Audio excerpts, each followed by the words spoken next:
contribute to our vibrant creative economy. And one of the things that I am so delighted about by this gathering of people is that we have found a intersection of for-profit and the nonprofit arts around arts-ation and around the preparation of young people for the creative jobs. This is a mission that we can all share. And so part of this really important work, which encompasses a big tent, includes identifying and documenting the good work you all are already doing. Help us know who you are and what you do. And initial responses tell us that today we have organizations and agencies that work locally, who works locally, who works county-wide, regionally, who works statewide, okay, who serves students in high school and beyond, okay, who offers paid job training programs, unpaid job training programs, and who offers career readiness programs targeting youth. So you can see within this spectrum there's a tremendous amount of expertise available, and for those of you who were not able to respond to the survey, it's going to get sent out again right after the meeting. And we really need you to respond so your work can be included, because the first part of this really important job is to map what the hell is going on here, because there's so many pieces. I often describe Los Angeles County as a three-dimensional jigsaw puzzle, and you're all pieces of that puzzle, and we need to know how they fit together so we can all do our jobs better. So how did we get here today? In response to continued requests from school districts, from other county agencies, our County Office of Education, our Probation Department, Arts for All called together what was expected to be a really small group of stakeholders in June to start to learn and think about work in this area. And there was clearly an overwhelming community interest that made it clear to us that this needed to be an inclusive effort. And we were so fortunate because two amazing entertainment industry leaders stepped forward to guide this work. And that's always a signal to me that the time has come for something. When you don't have to really solicit leadership, leadership emerges and steps forward.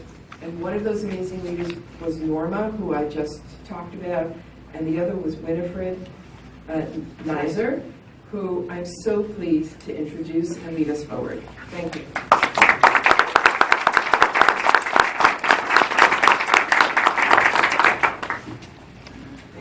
I'm so happy to be here today. On June 16th of this year, approximately 30 of you gathered at the Los Angeles County Arts Commission offices to participate in the Creative Workforce Roundtable. And the Roundtable was a gathering of representatives of the organizations that Laura just mentioned. Many of you training young people for jobs in the creative economy, specifically in the areas of television, film, and digital media. The enthusiasm of that group was palpable. We barely had enough time to go around the table and introduce ourselves and say what we did, and to see how we were connected. But a few things were really clear. There was a real interest in mapping out who is doing what and what the resources are that are available. And there was a real desire to share and exchange experiences and ideas. Several of you stayed in that room for quite a long time after the roundtable discussion was open, talking animatedly with each other about what you were doing and what you hope to do in the future. One of the several themes that came out in the formal and the informal discussion was that the pathways to jobs in the entertainment industry are a bit like an old-fashioned fairy tale. It's like you have to go through the mysterious magic of forest to find your way to where you want to go. The pathways are not very clearly marked. So after that roundtable, our small committee of Norma and Denise Grande and Greg Johnson and Brett Williams got together, having several conversations, trying to figure out what is the way forward. And in doing that, we also had to look at what was being done already so that we didn't reinvent the wheel. So there's obviously, everybody talks about the Otis Creative Economy Report, and we all refer to that. But in addition, we found that we ended up talking to Keith McNutt, who in 2012 and 2013 authored an amazing report through the Western region of the Actors Fund and in partnership with the Los Angeles Economic Development Corporation. The report, LA Creates, supporting the Los Angeles creative community, examines ways that the municipal and county governments can support the creative economy. The report also clearly lays out some of the challenges, not only to the industries themselves, but to young people finding their way to those creative jobs. And Keith is here today. He has copies of the executive summary of his report, and I'm going to ask him to come up and tell us a little bit about what he was doing and what he's going to share with us today.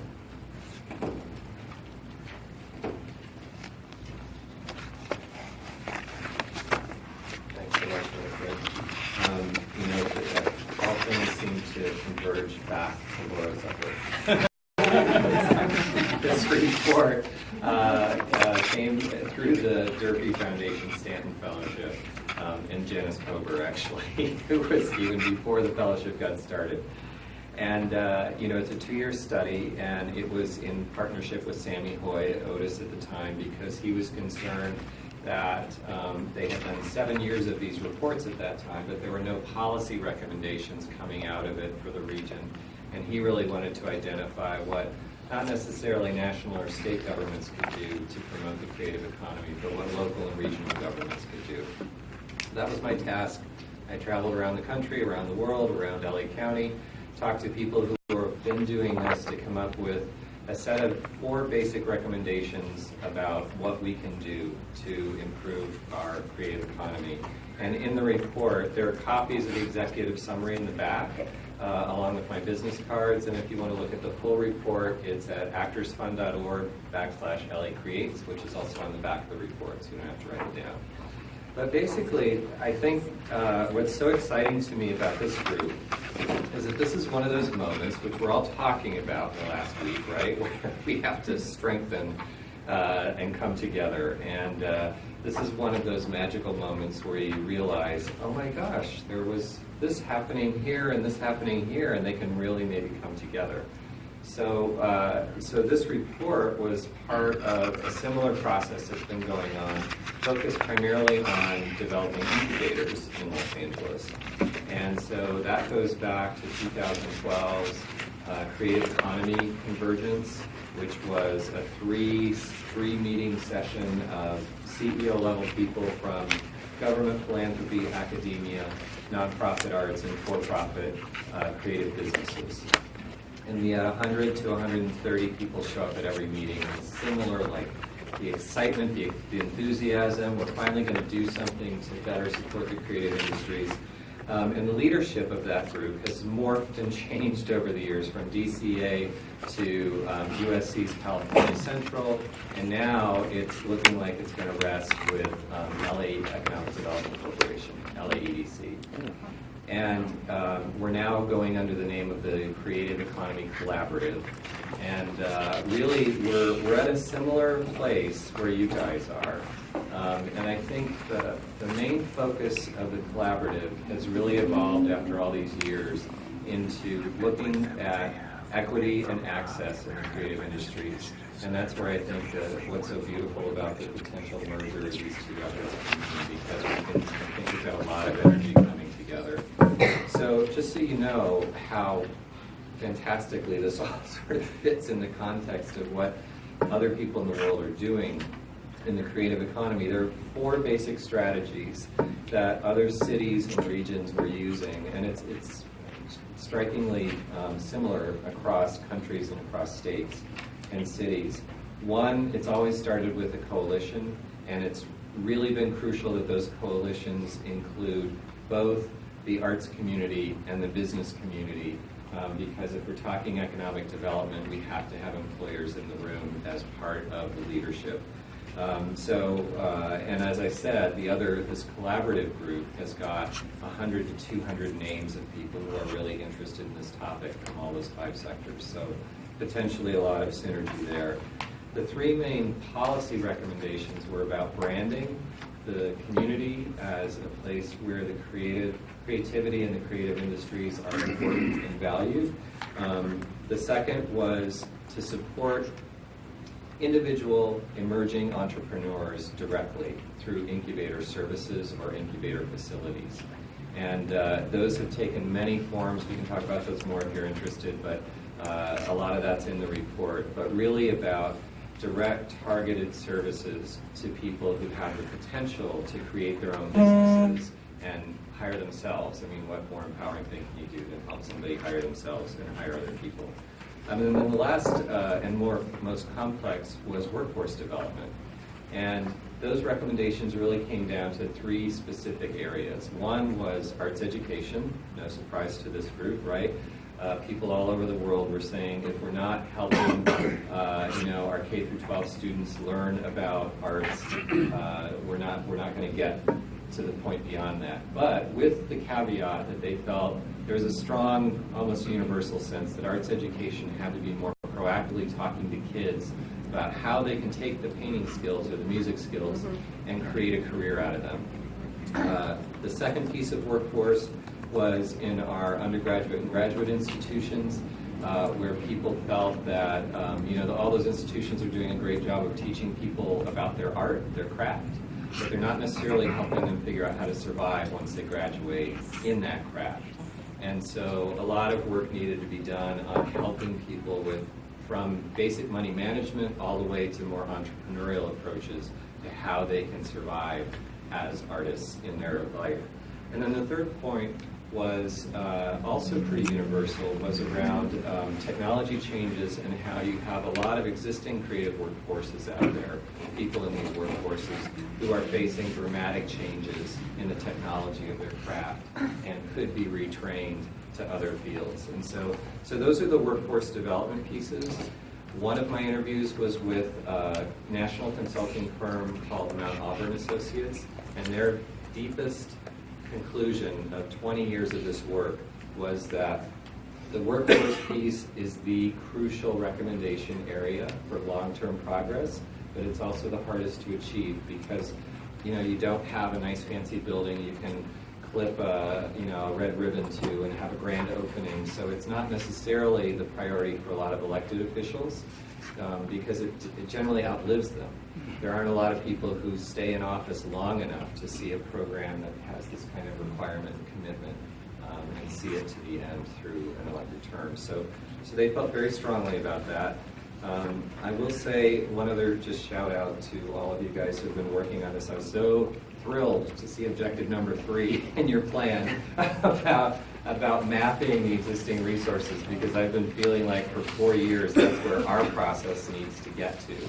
Is we know what our options are now with this.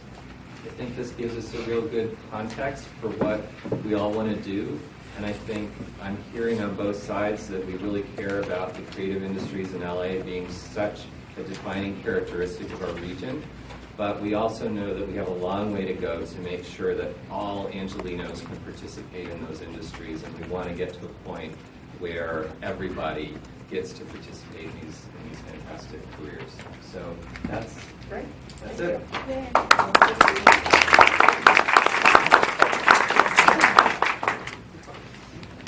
So moving on to where we are today. I know that you have all received our vision statement and our goals, but I want to go over them sort of quickly. The vision that the committee came up with, the vision statement is all LA County youth have access to information, resources, opportunities, and support systems that lead to successful employment in the creative workforce. The most important word, I think, in this is all. The vision addresses the issues not only of educational preparation for the creative workforce, but we need to take a special look at the areas of access, equity, and inclusion. And the mission is to identify, align, and leverage resources for providing youth ages 15 to 24 years old with concrete entry points into the creative workforce. With our mission, we've decided to focus on this age group that is just starting their professional careers. And the hope is that the segment, in the early stages of this initiative, it will inform how we might also look at lessons and exposure which can be developed in the elementary and middle schools. The goals: build a coalition of stakeholders, starting with that in this room, interested in or already engaging in activities that support youth access to the creative workforce. That we have a larger goal of establishing clearer pathways to the creative economy. As a first step, engage the arts, media, and entertainment segment of the creative workforce in aligning and leveraging existing resources to increase efficiencies and impact. Hopefully, we will be so successful with this that we will then branch out to the other areas of the creative workforce. Almost everyone in this room is involved somehow in supporting the creative economy through education and preparing the workforce. And you know better than I do that preparing someone to work in entertainment is not easy. Sometimes the real creativity comes in just figuring out how to get them in the door and how to keep those jobs, or how to actually build a freelance career. And there are so many more jobs that go into these products than most young people realize. I've probably worked with 100 interns in my career. Most of them walk into my office when they're interviewing and they say, I want to be an actor, I want to be a producer, I want to be a writer. And my question would always be, how do you know? When I worked on Sony, there were about 3,500 people working on the line. They were not all actors, writers, or producers, and directors. So I want to share a little anecdotal experience, not scientific data. I worked in TV development for 34 years. My interns, for the most part, tended to come from fancy colleges that had extensive networks. Some of them were well connected because they came from families that had careers in entertainment. These were bright, fun, energetic, creative young people. But every now and then somebody would come in from a community college, or somebody would come in from one of the Cal States. And sometimes these were the best interns that I had. Not because they were brighter or more creative, but because they really appreciated that opportunity. Most interns disappear after their internships. Sometimes they call you for job recommendations, or they send you a holiday email or a holiday card. But one of my very best interns was a young man from Cal State Fullerton. His name was Tarek. I'm not even sure how Tarek found me. Because the system is such that sometimes they have to go through HR, and HR weeds out the ones that they think are stronger or weaker. But somehow Tarek made it into my office. My assistant interviewed him first, and she said, this is a really quirky guy that I really think you should pay attention to. Tarek drove in from Orange County twice a week. He said his mother didn't understand what he was doing. I don't think he was even majoring in media. He came in early every time, and he stayed behind, and he had a million questions. He would sit on my sofa and he would say, so why do you do this? Why do you need this information? Do you really like this script? And my assistant and I would laugh at him because we would be ready to go home and Tarek would have all these questions and we would say, Tarek, go home. We need to go home. You need to go home too. So Tarek finished his internship and I really didn't hear from him. And then when I left Sony 2 years ago, just about a month before I was leaving, Tarek called me on the phone. And he had already finished his internship 2 years earlier. He was working at an agency. It was a small agency, but it was a legitimate agency. And he was packaging a show that was his idea. He had found the talent, he had found the writer, and the agency was supporting him. He credited me with getting him started. I really can't take any credit. And I said to him, I can't take any credit. You did all the work, You came in, you asked the questions, and he said that you answered the questions. He took me out to lunch on his expense account. Creativity can be found anywhere. When you are out there helping your students, you're not just helping them, you're helping our industry. You're helping the industry find another voice, find another creative perspective. And you are doing your part to make sure that Los Angeles holds on to its place as the creative capital of the United States. So let's move on now to the next part of our program, which is the panel. I want to introduce Brett Williams, Senior Vice President of Communications and Outreach at Creative Future.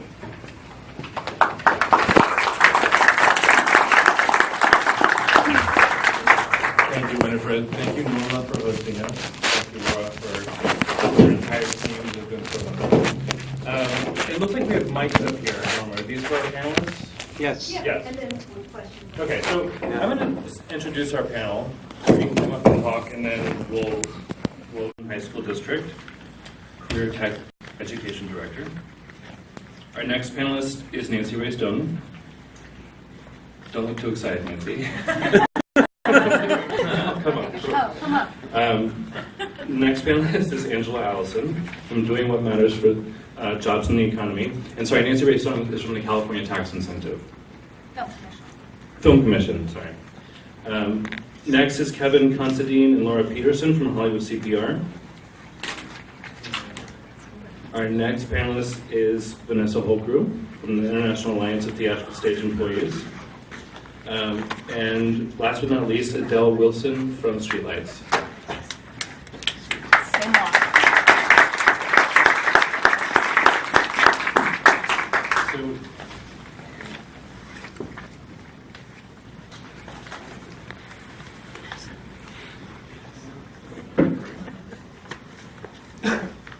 So the panel is really meant to spur discussion amongst everyone in the room. So I don't want to spend too much time with everyone up here just talking at you. I want all of us to be able to collaborate and people to give us ideas. But I think as everyone has already said so articulately, one of our main goal with this effort is to create meaningful pathways for all Los Angeles kids to work in the film and television industry. And beyond in the creative economy, but I think we've started off by focusing on film and TV. So I think with that in mind, Betsy, if you could maybe just talk a little bit about, from your perspective of career tech education, and then I want Angela for you to chime in as well, to talk about how we might begin to do that ideally. What would the program look like, or what would you as an educator need in order for that system to start to be created? I'm not sure if I need the mic or not, but we currently have structures in place that really want to enhance and expand pathway development. As a high school, secondary education oversight of career technical education, we see the value of scaffolding actually courses, very similar to English 9, English 10, English 11. And finally, the career technical education field has realized that you don't just take a singleton career tech course, that if you build the pathway of career tech courses onto a community college or certification or all the other options out of high school, students will be better prepared for a workforce now that we understand, and all of you I'm sure understand, that is changing so rapidly. We can never teach all of the facets of a skill like we did in the 70s and 80s. And so, you know, the pathway allows for the development of soft skills as well as a higher degree of knowledge as well as skill development. So that's basically what we're trying to do at the high school level. The challenges to that, you know, I am up in the Antelope Valley, but we are part of Los Angeles County. Our workforce, the Los Angeles Basin workforce, is also in the Antelope Valley. 70,000 people commute. You talked about entrepreneurs and consultants. All of